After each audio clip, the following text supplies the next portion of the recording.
এই দেশে মানুষ মনে করে শুকর খাওয়া হারাম। কি মনে করে? কি মনে করে? শুকর খাওয়া কি মনে করে? কিন্তু অবৈধ টাকা দিয়ে হজ করে জমজমের পানি খাওয়া যে হারাম এটা মনে করে না। বুঝাইতে পারিনি মনে হয়। ও মনে করে জমজমের পানি কে রে হারাম হবে কে? বুঝাইতে পারিনি।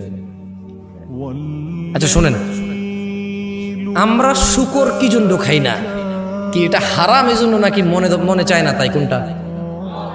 এই সবাই কথা বলিয়েন, বুঝছেন? অসুবিধা নাই তো। শুকর হারাম তাই খাই না, তাহলে সিগারেট কেন খাই? ওটা হালাল। কি কোন তাহলে শুকর খান না? কোন কইলেন যে হারাম, শুকর খান না তাই? আমি আপনারা একবার একরকম কথা বলেন, এই জন্য আসলে মজা নাই কথা বললাম। শুকর কেন খাই না? তাহলে মদ কেন খাই?